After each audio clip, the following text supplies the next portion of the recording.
le Paris Saint-Germain est champion de France. Le PSG qui s'est imposé 2-0 hier contre Lens. Oui, l'officialisation de ce titre de champion de France pour le Paris Saint-Germain qui remporte une nouvelle fois la Ligue 1, la 29e minute. Dembélé contre Sarr, il va lancer Gvicha Kvaratskhelia qui va tromper Risser, qui va donc être le 3e gardien de l'équipe de France, le gardien de Lens. Dembélé qui va croiser sa frappe. Regardez, le nouveau gardien des Bleus qui fait un sacré arrêt juste avant la pause. La balle de l'égalisation pour Lens, Thauvin pour Sima qui tape le poteau. Et puis le but du 2-0 dans le temps additionnel de la deuxième période qui valide le champion de France. Doué qui centre pour Mbaye qui marque. On va écouter Luis Enrique, c'est son 3e titre de champion de France. Et bien pour lui, c'est le plus dur. Plus savoureux et aussi plus difficile. Les plus difficiles des trois qu'on a joué ici, sans aucun doute. Mais ça a été parce que Lens a fait un très bon boulot et parce qu'on a eu beaucoup de joueurs blessés, comme la majorité des équipes, mais avec un peu de vacances cet dernier été, ça a été difficile à gérer et on a eu des difficultés. Comme la majorité des équipes, il a dit Johan. Il n'a pas voulu y aller en frontal en disant il n'y a que nous. Il ne fait pas le FC ouin-ouin, Luis Enrique. Il dit bravo Lens. On n'a quand même pas eu de préparation, pas eu d'été. Mais bon, voilà, ils sont champions. Est-ce que pour vous, c'est plutôt un train qui arrive à l'heure ou est-ce que c'est encore plus méritant cette année? Non, Greg, je trouve que c'est totalement admirable. C'est même anormal parce qu'encore une fois, tout ce qu'il a dit, ça fait 2 ans, ils n'arrêtent pas de jouer. Ils n'ont pas préparation tronquée, vacances tronquées, des compétitions à n'en plus finir parce que c'est pas seulement la Ligue des Champions. Il y avait la Super Coupe d'Europe, il y avait la Coupe du Monde des clubs et tout. Et moi, ce que j'adore, c'est que c'est la victoire d'un collectif cette saison en championnat, puisque tout le monde a, par exemple, Dembélé a assez peu joué titulaire, Marquinhos a assez peu joué titulaire, énormément de joueurs ont joué.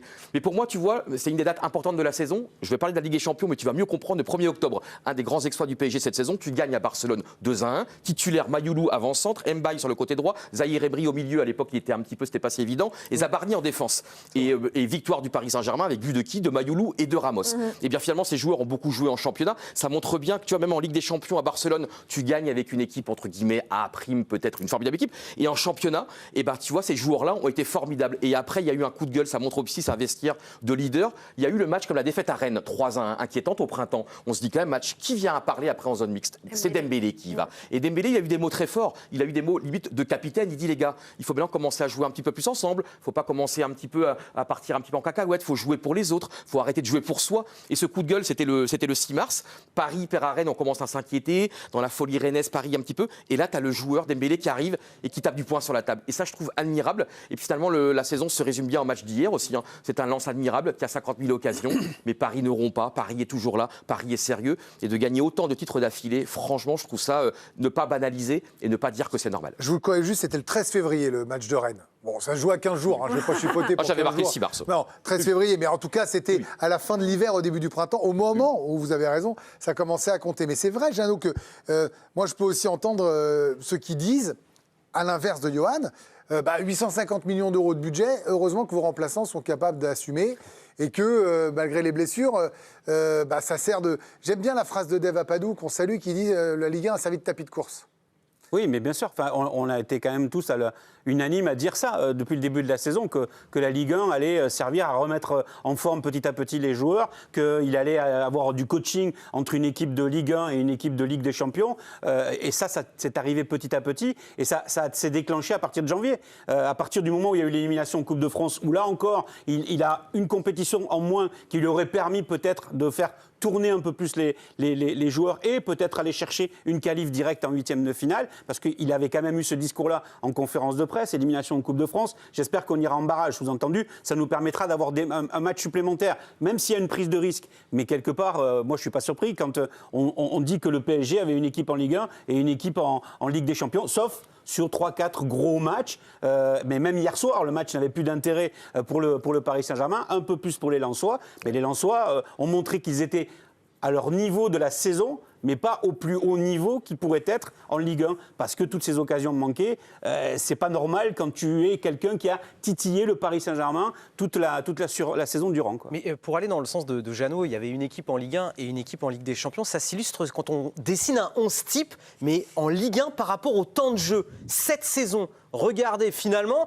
eh bien, des 3 titulaires Ligue des Champions, il y en avait que 3, donc Vitinha, Pacho et Hakimi qui ont le plus de temps de jeu à leur poste respectif. Mais vous voyez que tous les autres, alors peut-être on aurait pu mettre Barcola qui est le 12e homme actuellement de ce Paris Saint-Germain, ce ne sont pas des titulaires en Ligue des Champions à leur poste et ce sont eux, comme les Ramos, les Mayoulou, les Kangingli, qui ont eu le plus de temps de jeu en Ligue 1 cette saison, parce qu'il y a eu aussi la gestion des blessés pour Luis Enrique. On dit beaucoup, Ambre, que, et je pense que c'est totalement vrai, on le voit encore depuis un mois, que le PSG resserre. Voilà, Luis Enrique n'appuie plus que sur 13, 14, 15 joueurs, grand max en Ligue des Champions, dans les matchs à très très haut niveau, peut-être même 14, voilà, pour être tout à fait franc. Mais finalement, les succès de l'année et le succès du titre, je crois qu'avec ce qu'on vient de voir, ce que nous disaient Yo et Jeannot aussi avant, c'est un succès d'un groupe, en fait, finalement. C'est le titre d'un groupe.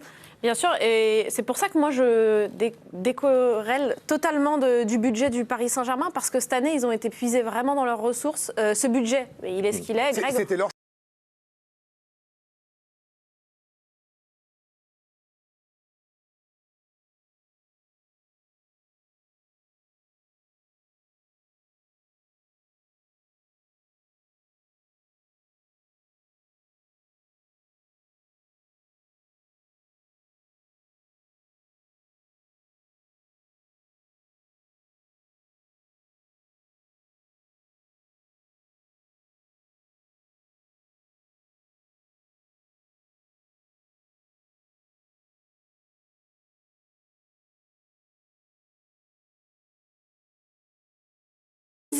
buteurs différents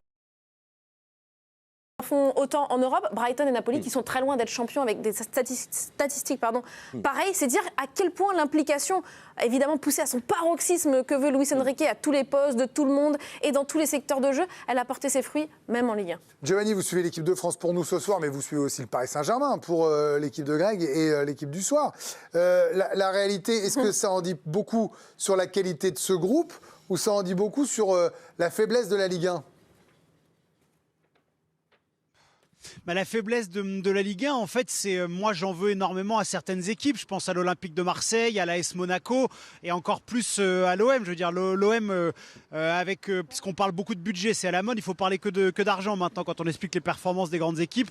Mais l'Olympique de Marseille ne devrait pas être à cette place en Ligue 1. Si aujourd'hui, les grandes équipes ne sont pas au rendez-vous, c'est pas de la faute du Paris Saint-Germain. En revanche, moi je trouve admirable la gestion de Luis Enrique dans la mesure où c'est lui qui a refusé beaucoup de recrutements cet été pour faire grandir certains joueurs. Je pense notamment à Seny Mayoulou, à Ibrahim Mbaye, et qui s'y servit sans jamais se plaindre toute la saison de la Ligue 1 pour faire des expérimentations, pour cultiver la polyvalence de certains joueurs et être quand même malgré tout ça sacré champion de France. J'accorde beaucoup au crédit en fait à la digestion d'une équipe comme a commencé à l'amorcer Ambre.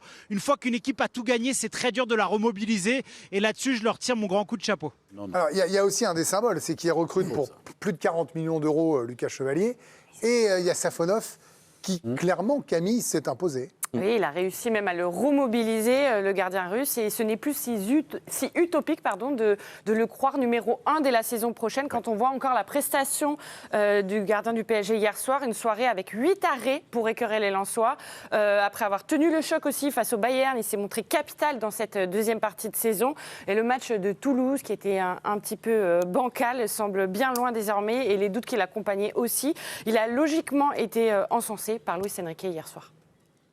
Il a été aujourd'hui incroyable. Et je pense que Lens a mérité un résultat meilleur que ce qu'il a pris. Mais c'est le football. Hein. Évidemment, le meilleur Parisien avec la note de 9 dans notre journal. Mais pour lui, ce n'est toujours pas assez. Il se prépare au mieux, Matej Safonov, pour la plus grosse échéance de sa carrière, le 30 mai prochain. Il l'a dit chez le diffuseur hier soir, je n'ai pas de secret. Je préfère ne pas choisir un seul match. Ce n'est pas fini. On a beaucoup de concentration jusqu'au 30 mai. Quoi qu'il en soit, s'il continue sur cette lancée, on risque de le voir revenir numéro 1 et sans aucun doute. Ouais, vraisemblablement l'année prochaine. Oui. Olivier, je voyais dire, non, je ne suis pas d'accord avec Giovanni sur le fait que de redonner de l'appétit à un groupe qui a déjà gagné, c'était difficile. Non, c'est pas difficile. Je ne suis pas trop d'accord avec ça. C'est pas difficile, bien au contraire. À partir du moment où tu as eu le bonheur, la chance, la qualité d'arriver à ce que tu nous as démontré tout au long de la saison prochaine, ton objectif et Luis Enrique, il en parle tout le temps, c'est de le remettre sur le... Sur le bio.